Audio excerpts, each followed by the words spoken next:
ತಿಪಟೂರು ತಾಲೂಕಿನಲ್ಲಿ ಬಿದ್ರೇಗುಡಿ ವಲಯದ ಗುಡಿಗುಂಡನಹಳ್ಳಿ ಗ್ರಾಮ ಪಂಚಾಯಿತಿ ವ್ಯಾಪ್ತಿಯ ಬೊಮ್ಮಲಾಪುರ ಗ್ರಾಮದ ಕೆರೆಯಲ್ಲಿ ಹೂಳೆತ್ತುವ ಕಾರ್ಯಾರಂಭಕ್ಕೆ ಗ್ರಾಮ ಪಂಚಾಯಿತಿ ಅಧ್ಯಕ್ಷರಾದ ಪ್ರಸನ್ನಕುಮಾರ್ ಗುದ್ದಲಿ ಪೂಜೆ ಮಾಡಿ ಚಾಲನೆ ನೀಡಿದರು.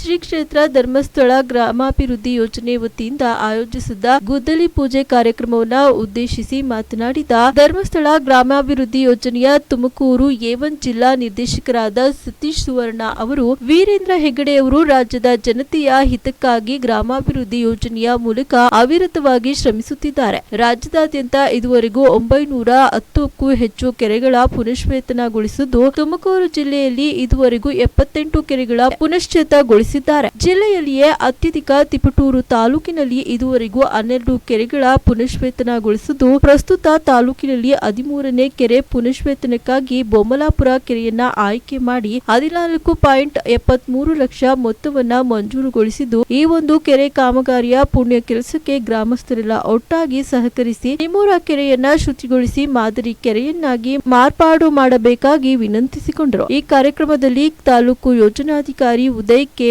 ಜನಜಾಗೃತಿ ವೇದಿಕೆ ಸದಸ್ಯರಾದ ಹರೀಶ್ ಗೌಡ, ಮೇಲ್ವಿಚಾರಕರಾದ ಮನೀಶ್, ಸೇವಾ ಪ್ರತಿನಿಧಿ ವಿನೋದಮ್ಮ, ಗ್ರಾಮಸ್ಥರು ಹಾಗೂ ಸಂಘದ ಪಾಲುದಾರ ಬಂಧುಗಳು ಉಪಸ್ಥಿತರಿದ್ದರು.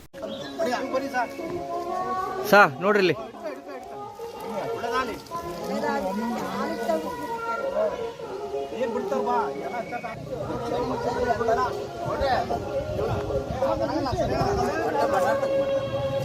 ಬಿಡುಗಂಗಮ್ಮ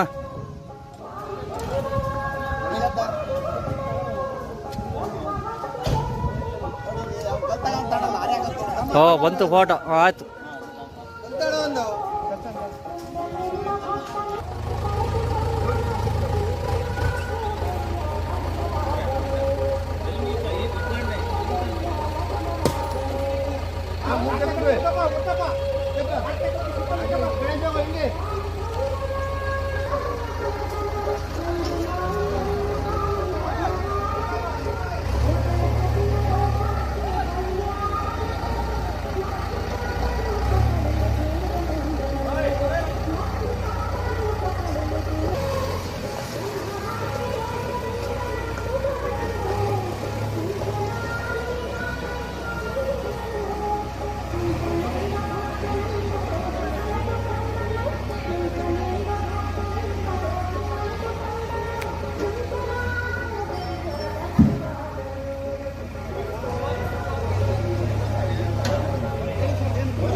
ನಾವು ಕೆರೆಗಳ ನಿರ್ಮಾಣ ಇವತ್ತು ವಿಶೇಷವಾದ ಕಾರ್ಯಕ್ರಮದಲ್ಲಿ ನಾವಿದ್ದು ಗುದ್ದಲಿ ಪೂಜೆ ಕಾರ್ಯಕ್ರಮ.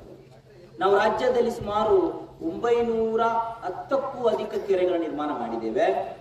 ನಮ್ಮ ತುಮಕೂರು ಜಿಲ್ಲೆಯಲ್ಲಿ 78 ಕೆರೆಗಳ ನಿರ್ಮಾಣ ಮಾಡಿದ್ದೇವೆ. ಇದು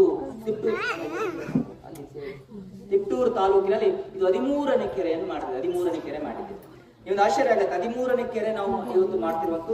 ಈ ವರ್ಷದಲ್ಲಿ ನಾವು 3 ಕೆರೆ ಮಾಡಿದ್ದೇವೆ. ಒಂದು ಮತ್ತಿಹಳ್ಳಿಯಲ್ಲಿ, ಇನ್ನೊಂದು ಚಟ್ನಿಹಳ್ಳಿಯಲ್ಲಿ, ಬೊಮ್ಮಲಾಪುರ. ಇದು 3ನೇ ಕೆರೆ ನಾವು ಮಾಡ್ತಿರುವಂತದ್ದು. ಇವತ್ತು ನಾವೊಂದು ಅಂಕಿಅಂಶ ತೆಗೆದೆವು. ನಮ್ಮ ಶ್ರೀ ಕ್ಷೇತ್ರ ಧರ್ಮಸ್ಥಳದಿಂದ ನಮ್ಮ ತಿಪಟೂರು ತಾಲೂಕಿನಿಗೆ ಕಳೆದ 14 ವರ್ಷದಿಂದ ಎಷ್ಟು ಅನುದಾನ ಬಂದಿರಬಹುದು ಅಂತ ನೀವು ಆಶ್ಚರ್ಯ ಪಡ್ತೀರಾ. ನಮ್ಮ ತಿಪಟೂರು ತಾಲೂಕಿಗೆ ಶ್ರೀ ಕ್ಷೇತ್ರ ಧರ್ಮಸ್ಥಳದಿಂದ 75 ಕೋಟಿಗೂ ಅಧಿಕ ಅನುದಾನ ಬಂದಿದೆ.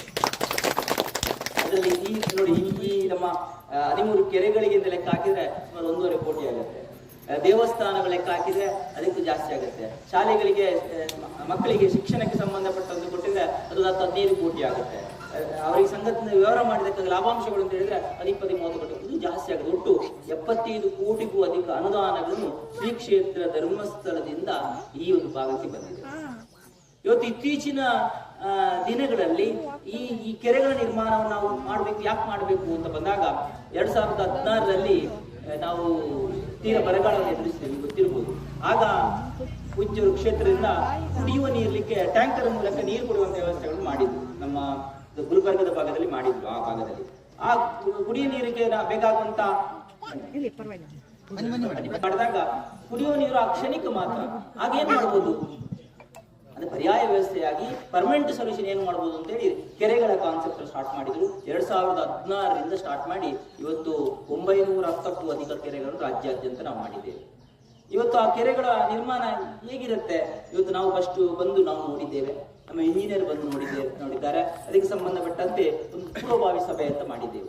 ಆ ಪೂರ್ವಭಾವಿ ಸಭೆಯಲ್ಲಿ ನಮ್ಮ ನೀಲಕಂಠರವರನ್ನು ಸ್ವಾಮಿಯವರನ್ನು ನಾವು ಅಧ್ಯಕ್ಷರು ಅಂತ ನಾವು ಆಯ್ಕೆ ಮಾಡಿದ್ದೇವೆ. ಅವರ ಅಧ್ಯಕ್ಷತೆಯಲ್ಲಿ ಗ್ರಾಮ ಪಂಚಾಯತಿನ ಅಧ್ಯಕ್ಷರು, ಪದಾಧಿಕಾರಿಗಳು ಮತ್ತು ಎಲ್ಲ ಪಂಚಾಯತ್ ಅಭಿವೃದ್ಧಿ ಅಧಿಕಾರಿಗಳು ಎಲ್ಲರೂ ಮಣ್ಣು ಸೇರಿಸಿ ಅವರ ಅನುಮತಿಯನ್ನು ಪಡೆದು ಸುಮಾರು 19